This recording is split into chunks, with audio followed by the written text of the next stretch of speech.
ಸ್ನೇಹಿತರೆ, ಮೀಡಿಯಾ ಮಾಸ್ಟರ್ಸ್ಗೆ ಸ್ವಾಗತ ಸುಸ್ವಾಗತ.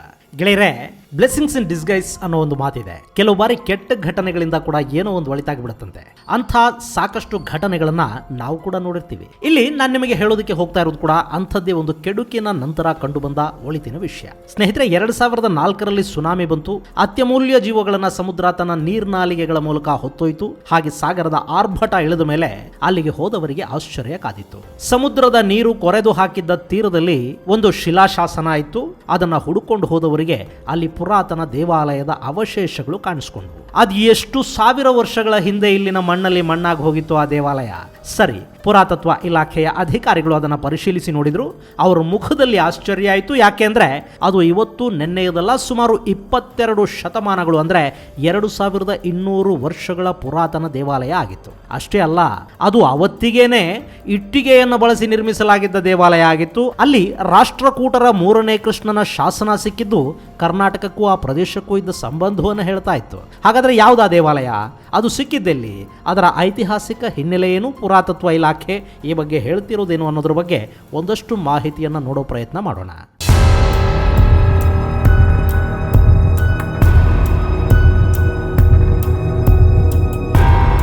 ಗೆಳೆಯರೆ, ನಾನು ಸಾಕಷ್ಟು ಬಾರಿ ಹೇಳ್ತಾ ಇರ್ತೀನಿ, ಪಾಶ್ಚಿಮಾತ್ಯ ದೇಶಗಳ ಜನ ಮೈಗೆ ಎಲೆ ಸುತ್ತಕೊಳ್ಳೋದನ್ನ ಕಲಿಯೋದಕ್ಕೂ ಮೊದಲೇ ಭಾರತದಲ್ಲಿ ಚಿನ್ನಾಭರಣದ ಬಳಕೆ ಇತ್ತು. ಇಲ್ಲಿ ಅತ್ಯದ್ಭುತವಾದ ದೇವಾಲಯಗಳಿದ್ವು. ಇಲ್ಲಿ ಅಣೆಕಟ್ಟುಗಳನ್ನು ಕಟ್ಟಲಾಗ್ತಾ ಇತ್ತು. ಇಡೀ ವಿಶ್ವದಲ್ಲಿ ಅತ್ಯಂತ ಮುಂದುವರಿದ ನಾಗರಿಕತೆಯನ್ನ ಭಾರತ ಅವತ್ತಿಗೇನೆ ಹೊಂದಿತ್ತು. ಆದ್ರೆ ಇದನ್ನ ಹೇಳಿದ್ರೆ ಒಂದಷ್ಟು ಇಂಗ್ಲಿಷ್ ಸಂತಾನಗಳು ಒಪ್ಪೋದಿಲ್ಲ. ಅವರನ್ನು ಒಪ್ಪಿಸಿ ನಮಗಾಗಬೇಕಾಗಿರೋದೇನು? ಗೆಳೆಯರೆ, ಇಲ್ಲಿ 22 ಶತಮಾನಗಳ ಹಿಂದಿನ ಈ ಐತಿಹಾಸಿಕ ದೇವಾಲಯ ಸಮುದ್ರದ ಅಲೆಗಳು ನೆಲವನ್ನ ತೊಳೆದ ಕಾರಣದಿಂದಾಗಿ ಹೊರಬಂದಿದೆ ಮತ್ತು ಅದು ಪತ್ತೆಯಾಗಿರೋದು ತಮಿಳುನಾಡಿನ ಮಾಮಲ್ಲಪುರಂ ಬಳಿಯ ಸಾಗರ ತೀರದಲ್ಲಿ. ಈ ದಕ್ಷಿಣ ಭಾರತ ಅನ್ನೋದಿದೆಯಲ್ಲ, ಅದು ಒಂದು ವಿಸ್ಮಯಗಳ ನಾಡು. ಅದರಲ್ಲೂ ಈ ಪೂರ್ವ ಕರಾವಳಿ ತೀರ ಇದೆಯಲ್ಲ, ಅದು ಸಾಕಷ್ಟು ಐತಿಹಾಸಿಕ ಅದ್ಭುತಗಳನ್ನು ನಮಗೆ ಕಟ್ಟಿಕೊಡುತ್ತೆ. ಶಕಪೂರ್ವದಲ್ಲೇ ಇಲ್ಲಿ ಅತ್ಯಾಧುನಿಕ ಬಂದರುಗಳಿದ್ವು. ಆ ಬಂದರುಗಳ ಮೂಲಕ ಅಲ್ಲಿನ ಜನ ರೋಮ್ ಜೊತೆಗೆ ವ್ಯಾಪಾರ ವ್ಯವಹಾರಗಳನ್ನ ಮಾಡ್ತಾ ಇದ್ರು. ಹಾಗೇನೆ ಪಲ್ಲವ ರಾಜಕುಮಾರನೊಬ್ಬ ಚೀನಾಕ್ಕೆ ಹೋಗಿ ಅಲ್ಲಿನ ಮಾರ್ಷಲ್ ಆರ್ಟ್ಸ್ ನ ಜನಕನಾಗಿದ್ದನ್ನ ನಮಗೆ ಮಹಾಬಲಿಪುರಂನ ಇತಿಹಾಸ ಹೇಳುತ್ತೆ. ಈಗ ಅಂಥದ್ದೇ ಒಂದು ವಿಚಾರನ ಈ ಮಹಾಬಲಿಪುರಂನ ಸಮುದ್ರ ತೀರ ಜಗತ್ತಿನ ಮುಂದಿಟ್ಟಿದೆ. ಅದಕ್ಕೆ ಕಾರಣ ಆಗ್ತಾ ಇರೋದು ಅಲ್ಲಿ ಸಿಕ್ಕಿರುವ ಮುರುಗನ ದೇವಾಲಯ, ಸಾಲುವಂ ಕುಪ್ಪಂ. ಇದು ಮಹಾಬಲಿಪುರಂ ಬಳಿ ಇರುವ ಸಣ್ಣ ಪ್ರದೇಶ. ಇಲ್ಲಿನ ಸಮುದ್ರ ತೀರದಲ್ಲಿ ನಾವು ದೇವಾಲಯವೊಂದರ ಪಳೆಯುಳಿಕೆಗಳನ್ನು ನೋಡಬಹುದು. ನಮ್ಮ ಕಣ್ಣಿಗೆ ಇವತ್ತು ಪಾಳು ಬಿದ್ದಂತೆ ನಾಮಾವಶೇಷಗೊಂಡಂತೆ ಕಾಣುವ ಈ ದೇವಾಲಯ 2200 ವರ್ಷಗಳ ಹಿಂದೆ ಅತ್ಯಂತ ವೈಭವದಿಂದ ಕಂಗೊಳಿಸ್ತಾ ಇತ್ತು ಅಂತ ಪುರಾತತ್ವ ಇಲಾಖೆಯ ಅಧಿಕಾರಿಗಳು ತಿಳಿಸ್ತಾರೆ. ಇಲ್ಲಿನ ವಿಶೇಷ ಏನ್ ಗೊತ್ತಾ? ಈ ದೇವಾಲಯವನ್ನು ಸೂಕ್ಷ್ಮವಾಗಿ ಗಮನಿಸಿ ನೋಡಿ. ಇದರ ಅಡಿಪಾಯಕ್ಕೆ ಇಟ್ಟಿಗೆಗಳನ್ನು ಬಳಸಲಾಗಿದೆ. ಆ ಇಟ್ಟಿಗೆ ಗೋಡೆಗಳ ಮೇಲೆ ಕಲ್ಲುಗಳನ್ನು ಜೋಡಿಸಿ ದೇವಾಲಯನ ನಿರ್ಮಾಣ ಮಾಡಿದ್ದಾರೆ. ಪುರಾತತ್ವ ಇಲಾಖೆಯ ಸಂಶೋಧಕರು ಹೇಳೋ ಪ್ರಕಾರ ಇದು ಸಂಗಮ ಕಾಲದಲ್ಲಿ ನಿರ್ಮಾಣವಾದ ದೇವಾಲಯ. ಬಹುಶಃ ಶಕಪೂರ್ವ 300ರ ಸಮಯದಲ್ಲಿ ಇದನ್ನ ನಿರ್ಮಾಣ ಮಾಡಿರಬಹುದು ಅಂತ ಸಂಶೋಧಕರು ಅಭಿಪ್ರಾಯ ಪಡ್ತಾ ಇದ್ದಾರೆ.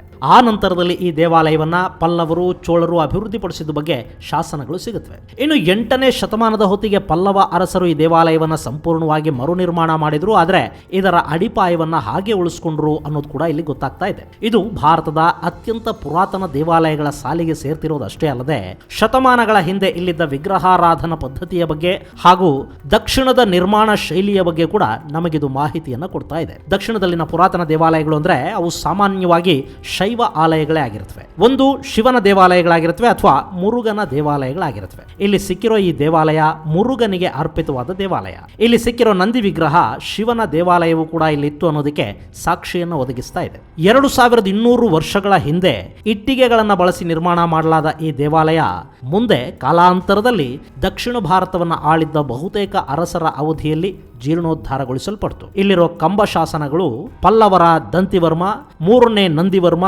ಹಾಗೂ ಕಂಬವರ್ಮ ಈ ದೇವಾಲಯಕ್ಕೆ ಕೊಟ್ಟ ಕಾಣಿಕೆಗಳ ಬಗ್ಗೆ ಮಾಹಿತಿಯನ್ನು ಕೊಡ್ತಾ ಇವೆ. ಹಾಗೇನೆ 8ನೇ ಶತಮಾನದ ನಂತರದಲ್ಲಿ ರಾಷ್ಟ್ರಕೂಟರ ಸಾಮ್ರಾಟ 3ನೇ ಕೃಷ್ಣ ಕೂಡ ಈ ದೇವಾಲಯಕ್ಕೆ ಚಿನ್ನವನ್ನ ದಾನ ಮಾಡಿದ ಬಗ್ಗೆ ಉಲ್ಲೇಖಗಳು ಸಿಗುತ್ತವೆ. ಅವತ್ತು ಕೃಷ್ಣ ನೀಡಿದ್ದ ಚಿನ್ನದ ವರಾಹಗಳನ್ನ ಅಲ್ಲಿನ ಬ್ರಾಹ್ಮಣ ಮಹಿಳೆ ವಸಂತನಾರ್ ಅನ್ನೋರಿಗೆ ಕೊಟ್ಟು ಈ ದೇವಾಲಯದಲ್ಲಿ ಪ್ರತಿದಿನ ದೀಪ ಬೆಳಗಿಸುವ ವ್ಯವಸ್ಥೆಯನ್ನ ಮಾಡಲಾಯ್ತಂತೆ. ಅದೇ ರೀತಿ ರಾಜರಾಜ ಚೋಳನ ಕಾಲದಲ್ಲಿ ಈ ದೇವಾಲಯವನ್ನು ನವೀಕರಿಸಿ ಇದಕ್ಕೆ ಬೇಕಾದ ದಾನದತ್ತಿಗಳನ್ನು ಕೊಡಲಾಯಿತು ಬದಲಾಯಿತು ಅನ್ನೋ ವಿಚಾರ ಕೂಡ ಇಲ್ಲಿ ಗೊತ್ತಾಗ್ತಾ ಇದೆ.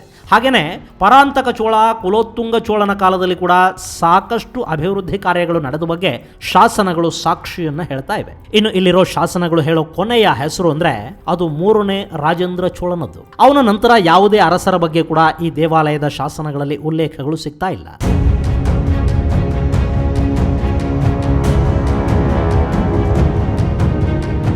ಈ 3ನೇ ರಾಜೇಂದ್ರ ಚೋಳ ಇದ್ದದ್ದು 1240 ಸಮಯದಲ್ಲಿ. ಹಾಗಾದ್ರೆ ಆ ನಂತರ ಈ ದೇವಾಲಯವನ್ನ ಯಾವ ರಾಜನೂ ಜೀರ್ಣೋದ್ಧಾರ ಮಾಡಲಿಲ್ವೇ ಅನ್ನೋ ಅನುಮಾನ ಕಾಡುತ್ತಲ್ವಾ? ಹೌದು, 13ನೇ ಶತಮಾನದ ನಂತರ ಈ ದೇವಾಲಯ ಅಕ್ಷರಶಃ ಕಣ್ಮರೆಯಾಗಿ ಹೋಯಿತು. ಅದಕ್ಕೆ ಕಾರಣ 13ನೇ ಶತಮಾನದಲ್ಲಿ ಉಂಟಾಗಿದ್ದ ಸುನಾಮಿ ಅಂತ ಹೇಳ್ತಾರೆ ಭೂಗರ್ಭ ಶಾಸ್ತ್ರಜ್ಞರು. ಖಂಡಿತ ಹೌದು, 13ನೇ ಶತಮಾನದಲ್ಲಿ ಈ ಪ್ರದೇಶದಲ್ಲಿ ಭೀಕರ ಸುನಾಮಿ ಸಂಭವಿಸಿತ್ತು ಅನ್ನೋದಕ್ಕೆ ಮಹಾಬಲಿಪುರಂನಲ್ಲಿ ಸಿಕ್ಕಿರೋ ಸಾಕಷ್ಟು ದೇವಾಲಯಗಳು ಸಾಕ್ಷಿಯನ್ನ ಹೇಳುತ್ತವೆ. ಅಲ್ಲದೆ ಈ ಮಹಾಬಲಿಪುರಂನಲ್ಲಿ ಸಮುದ್ರದ ಆಳದಲ್ಲಿ ಅತ್ಯದ್ಭುತವಾದ ನಗರ ಇದೆ ಅನ್ನೋದನ್ನ ಈಗಾಗಲೇ ಭೂಗರ್ಭ ಶಾಸ್ತ್ರಜ್ಞರು ಪತ್ತೆ ಹಚ್ಚಿದ್ದಾರೆ. ಅಲ್ಲದೆ ಈ ದೇವಾಲಯದ ಉತ್ಖನನ ನಡೆಯುವಾಗ ಇಲ್ಲಿ 3 ಪದರಗಳಲ್ಲಿ ಸೀಶೆಲ್ಸ್ ಅಂದ್ರೆ ಕಪ್ಪೆ ಚಿಪ್ಪುಗಳು ಸೇರಿಕೊಂಡಿದ್ದನ್ನು ನೋಡಿ ಆರ್ಕಿಯಾಲಜಿ ತಜ್ಞರು ಕೂಡ ಈ ನಿರ್ಧಾರಕ್ಕೆ ಬಂದಿದ್ದಾರೆ. ಅಲ್ಲದೆ 13ನೇ ಶತಮಾನದಲ್ಲಿ ಸುನಾಮಿಯ ಬಗ್ಗೆ ಈಗಾಗಲೇ ಸಾಕಷ್ಟು ಪುರಾವೆಗಳು ಭೂಗರ್ಭ ಶಾಸ್ತ್ರಜ್ಞರಿಗೆ ಸಿಕ್ಕಿವೆ.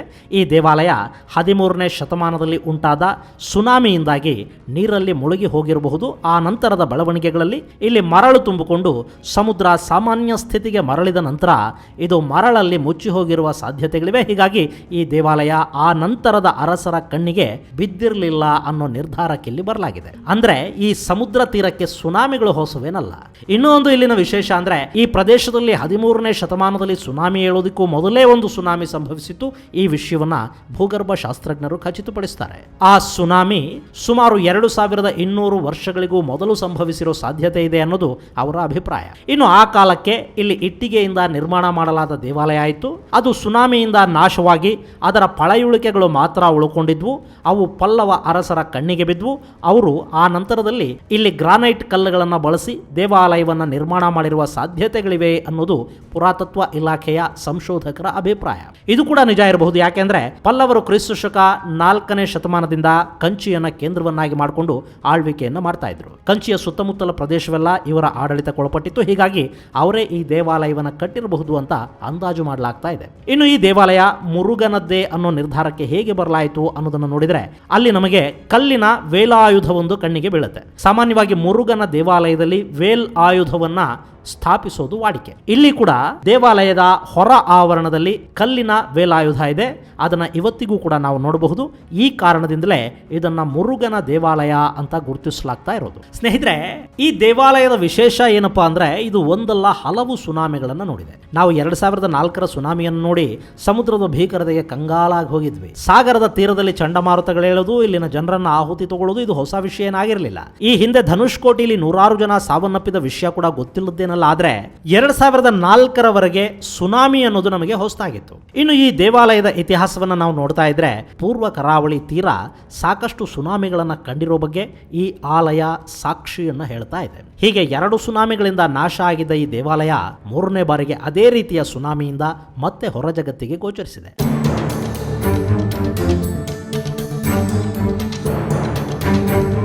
2004ರ ಸುನಾಮಿಯ ನಂತರ ಈ ಭಾಗದಲ್ಲಿ ಕಲ್ಲಿನ ಶಾಸನವೊಂದು ಹೊರಗಡೆ ಕಾಣಿಸ್ಕೊಳ್ತು.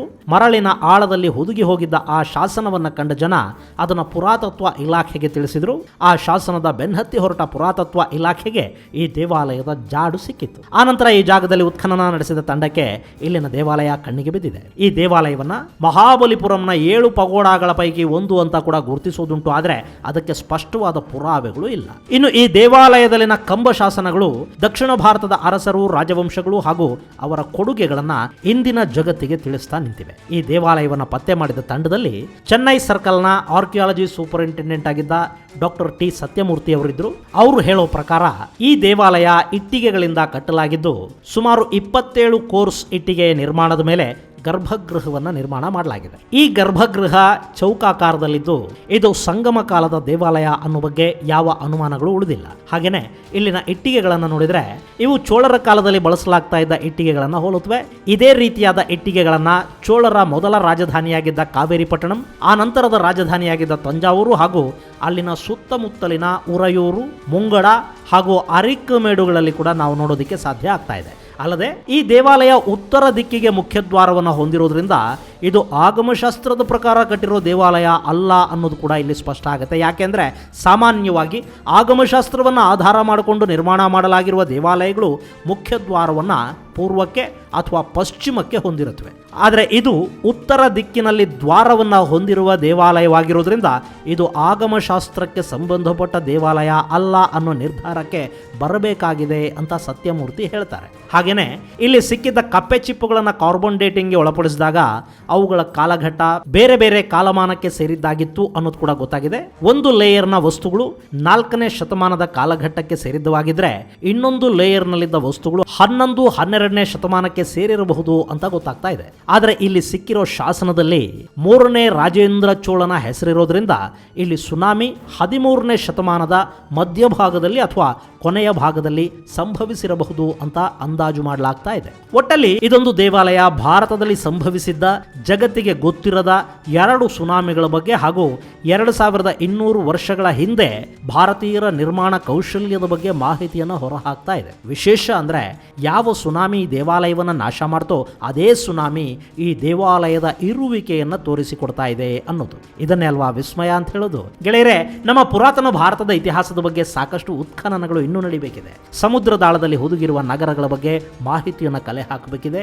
ಸಹಸ್ರಾರು ವರ್ಷಗಳ ಹಿಂದಿನ ನಾಗರಿಕತೆ ಬಗ್ಗೆ ಸಂಶೋಧನೆಗಳು ಆಗಬೇಕಾಗಿದೆ. ಇದೆಲ್ಲ ಆಗಬೇಕು ಅಂದ್ರೆ ನಾವು ಮೊದಲು ನಮ್ಮ ತಲೆಯಲ್ಲಿರೋ ಪಾಶ್ಚಿಮಾತ್ಯರ ಲಗೇಜ್ ಅನ್ನ ಕೆಳಕ್ಕಿಳಿಸ್ಕೋಬೇಕು. ಹಾಗೆಯೇ ಸರ್ಕಾರಗಳು ಸಂಶೋಧನೆಗೆ ಉತ್ಖನನಗಳಿಗೆ ಬೇಕಾದ ವ್ಯವಸ್ಥೆಗಳನ್ನು ಮಾಡಿಕೊಡಬೇಕು. ಇನ್ನಾದರೂ ಆ ಕೆಲಸ ನಡೀಲಿ ಅಂತ ಆಶಿಸ್ತಾ, ಸಾಧ್ಯ ಆದರೆ ಈ ಸಾಂಕ್ರಾಮಿಕದ ರಗಳೆ ಎಲ್ಲ ಮುಗಿದ ಮೇಲೆ ನೀವು ಕೂಡ ಒಮ್ಮೆ ಈ ಮುರುಗನ ದೇವಾಲಯದ ಅವಶೇಷಗಳನ್ನು ನೋಡಿಕೊಂಡು ಬನ್ನಿ. ಹಾಗೆ ಸದ್ಯಕ್ಕೆ ಅನಗತ್ಯವಾಗಿ ಮನೆಯಿಂದ ಹೊರಗೆ ಬಾರದೆ ಮಾಸ್ಕು, ಸ್ಯಾನಿಟೈಸರು, ಸಾಮಾಜಿಕ ಅಂತರಗಳ ಜೊತೆಗೆ ಬದುಕ್ತಾ ನೆರೆಹೊರೆಯಲ್ಲಿ ಅಗತ್ಯ ಇದ್ದವರಿಗೆ ನಿಮ್ಮ ಕೈಲಾದ ಸಹಾಯ ಮಾಡ್ತಾ ಸಾಂಕ್ರಾಮಿಕದ ವಿರುದ್ಧ ಧೈರ್ಯವಾಗಿ ಸಂಘಟಿತ ಹೋರಾಟವನ್ನು ಮಾಡೋಣ ಅಂತ ಹೇಳ್ತಾ ಈ ಸಂಚಿಕೆಯನ್ನು ಮುಗಿಸ್ತೀನಿ. ಮತ್ತೊಂದು ವಿಶೇಷ ಜೊತೆಗೆ ಮತ್ತೆ ಭೇಟಿಯಾಗೋಣ.